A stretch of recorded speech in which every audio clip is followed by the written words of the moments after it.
I'm Hikosaemon, and this is Tokyo Tonight, recorded on June the 1st, 2014. I'll be showing this every Monday, I guess, going forward. I'll be editing it from the video once it's rendered properly on YouTube. This is me just going through the most interesting topics and news of the week, and just a quick roundup. And if you want to watch and engage with me on the show, you can basically join me on Sunday nights at 11 p.m. and we can talk about these topics in detail. I take all the comments on the show live, and we talk back and forth, but these are the topics that I want to be talking about today, so let's go through them and have a look. One thing I noticed actually this evening is that Gaijin Pot, very, very nice of them, they went and did an article that the 20 best podcasts about Japan, and within that they've got a few ones that you might know: Just Japan, Busan Kevin's podcast, Tokyo podcast, of course, by the same guy who makes the G-Pod podcast from Gaijin Pop, which is of course also one of the best podcasts. Anthony Joe, who we've had on the show, and he's a good guy. However, they've also got at the bottom, of course, 2.5 Oyajis, our Wednesday show, which is doing fantastic. So very, very nice of them, and that's well worth checking out. Best podcasts. I noticed that earlier this week, down the bottom here, Tamogami, he recently ran for Tokyo governor, ex-self-defense force guy. He's going to form a new political party with Shintaro Ishihara, which is going to be split out from the current Ishin no Kai, the Japan Restoration Party.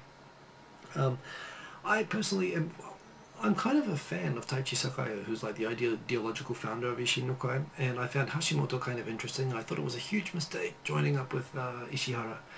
And I'm kind of glad that Ishihara is going back. And before this, Ishihara, through his mate Hiranuma, they had a kind of a far-right conservative party called the Sunrise Party. It always polled below the margin of error. Nobody liked it, had no friends, and it looks like now they're going to reform that with Ishihara in it, and Tamogami's going to go and join it. So they've got a bit more star power than before. But I'm kind of glad that they're out of the JRP, you know, just for the whole opposition reorganizing itself, and the Democrats are looking to join up as well. So yeah, some interesting times in terms of opposition politics, and indeed the right wing as well. So that's an interesting thing to catch up on. That one's in Japanese, but there's some interesting political news that has happened this week. A great piece by Jake Adelstein, or Adelstein I should say, on the Daily Beast, talking about Japan's 99% conviction rate and the justice system here. Abandon hope, all ye tried in Japan, which is still very much the case. And that's a good bit of reading, and indeed, just never mess with the police in Japan is the moral of that story. There's an interesting article from Rocket News that I picked up this week about a Brazilian exchange student in Korea who got plastic surgery to make himself look more Korean. Yeah, well, that's interesting. I tell you what, you could have just applied for an extended visa. I don't know, that seems a little bit... And the thing is, you can still get deported looking like that. What do you do?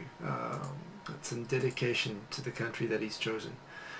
Some great tips actually in an article here on how to learn a language, like 5 tips. And it's funny, although the thing is in Japanese, the summary, the original sources in English, and the summary, 5 actions, 5 principles of learning a language. And I think some of the points on this, like learn information that helps survival, has relevance, and so on. So principle 1, focus on language content that's relevant. Principle 2, use your new language as a tool to communicate from day 1. I think these are all really, really good points, which I agree with.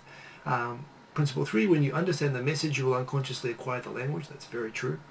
So physiological training, talking about the muscle. Physiological training is the 4th one. I think he's misnumbered his slides there. And principle 5 is physiological state matters, which indeed it does. So really interesting article there. It's in Japanese, but there are links to the original English, and this stuff is always very cool for those people interested in learning languages. Running out of time here, but the other things, of course, there's been an increase in recorded bullying in the workplace recently, which is another big trend. A great article in The Economist, in the Banyan column, about Japan's demographic issues and how it's already starting to show signs of changing society. Some featuring, that thing is still there, of Abe and the new push to basically of the new negotiations between North Korea and Japan, which is a topic I'm going to talk about at length after this, in order to get Japan's abducted citizens back. which is great news. And the other thing I feel is really, really awesome is the new Dragon V2, the SpaceX rocket, which can actually land like a helicopter. Lots of cool things, the Google self-driving car, lots of cool tech news this week. So lots of topics to talk about, and I'm going to be talking about these in more detail. But a great week in tech. Great to hear about the progress between North Korea and Japan. And some really interesting stuff going on in Japan at the moment. So if you want to see all the details, you can watch the full show that is pre-recorded, and you can watch it live on Sundays at 11 p.m. Otherwise, I'll see you later. Peace.